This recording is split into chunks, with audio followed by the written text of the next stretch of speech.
92 शब्द प्रति मिनट शुरू।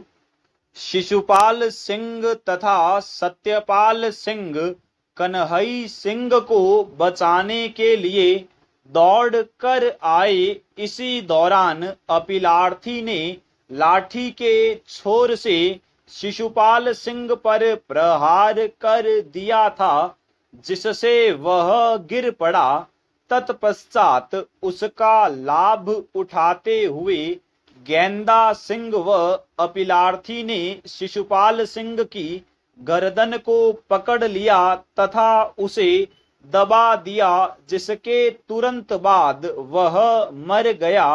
विचारण न्यायालय तथा उच्च न्यायालय ने गेंदा सिंह तथा अपीलार्थी उदय सिंह को धारा 302 सपठित धारा 34 के अंतर्गत दोष सिद्ध किया तथा आजीवन कारावास की सजा दी। अभियुक्त गण द्वारा उच्चतम न्यायालय के समक्ष अपील दाखिल की गई। अपील के लंबित रहने के दौरान गेंदा सिंह मर गया था। मामले में उच्चतम न्यायालय ने अभी निर्धारित किया कि हाथ तथा मुक्के से अचानक लड़ाई में मृत्यु कारित करने के सामान्य आशय दर्शित नहीं होता है। गला घोंटकर मृत्यु कारित करने के किसी आशय के बिना अपीलार्थी गण के हाथों द्वारा मृतक के गर्दन पर दबाव के कारण मृत्यु हो गई थी।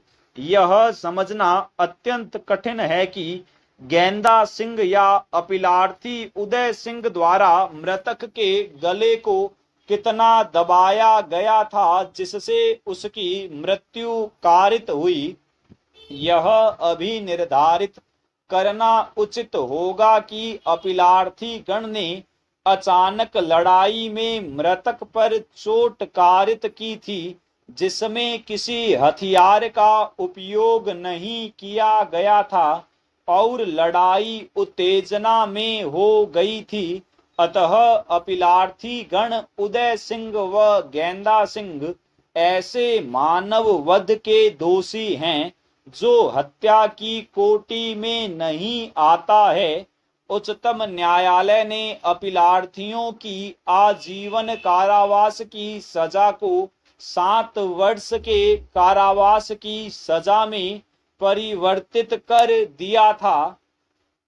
कृष्ण बनाम हरियाणा राज्य के मामले में अभियुक्त हत्या के अपराध के लिए आजीवन कारावास का दंडादेश पूर्व से ही भुगत रहा था और उसे जिस समय पैरोल पर छोड़ दिया गया था, एक व्यक्ति की जिसके साथ उसका संपत्ति संबंधी विवाद चल रहा था, हत्या कारित किए जाने का दोषी पाया गया। उच्चतम न्यायालय ने विनिश्चित किया कि अपराधी की दुष्ट प्रवृत्ति एक ऐसा कारक है जिसकी मृत्यु दंडादेश के लिए विचार में लेने हेतु अपेक्षा की जाती है, किंतु यह मृत्यु दंडादेश के अभी निर्धारण के लिए एकमात्र आधार नहीं हो सकती है, क्योंकि सभी अन्य कारणों जैसे हेतु, रीति तथा मात्रा को भी विचार में लिया जाना चाहिए। अतः उच्चतम न्यायालय ने अभी निर्धारित किया कि अपीलार्थी का मामला विरल से विरलतम मामले की श्रेणी में नहीं आता है, इसलिए मृत्यु दंडादेश को आजीवन कारावास में लघुकृत किया जाना न्यायोचित होगा। मृतक की सहमति से कारित मृत्यु यदि मारा गया व्यक्ति स्वयं अपनी मृत्यु के लिए सम्मत हो, अर्थात यदि उसकी सहमति से अभियुक्त ने उसे मार डाला हो, तो वह अपराध हत्या न होकर आपराधिक मानव वध की कोटि में आएगा। लेकिन शर्त यह है कि वह व्यक्ति जिसकी मृत्यु उसकी सम्मति से कारित की गई है 18 वर्ष से अधिक आयु का होना चाहिए। प्रायः असाध्य रोग से पीड़ित व्यक्ति अपने जीवन से तंग आकर अपने कष्ट से छुटकारा पाने के लिए दूसरों से प्रार्थना करता है कि वे उसे मार डाले। ऐसे मामले धारा 300 की 5वें अपवाद के अंतर्गत आते हैं। एंटो बनाम सम्राट के वाद में एक माता अपने पुत्र की अकाल मृत्यु से इतनी दुखी हुई कि उसने अपने पति से प्रार्थना की कि वह उसे मार डाले और पति ने वास्तव में दुखी पत्नी का जीवन समाप्त कर दिया। पति को मानव वध का अपराधी माना गया जो हत्या की कोटि में नहीं आता है।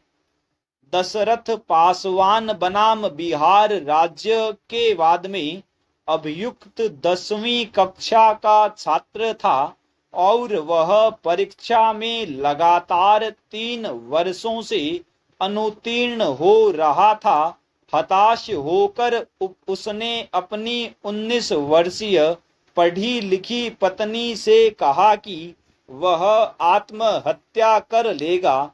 इस पर पत्नी ने आग्रह किया कि पहले वह उसकी पत्नी की जीवन लीला समाप्त कर दे और फिर स्वयं आत्महत्या करे। पत्नी के इस सुझाव से सहमत होकर अभियुक्त ने अपनी पत्नी की हत्या कर दी, परंतु स्वयं की आत्महत्या करने के पहले ही उसे पकड़ लिया गया और उसके विरुद्ध हत्या का अभियोजन चलाया गया। न्यायालय ने अभी निर्धारित किया कि अभियुक्त का प्रकरण धारा 300 के 5वें अपवाद के अंतर्गत आता है, अतः उसे आपराधिक मानव वध के लिए दोषी ठहराया गया। स्टॉप।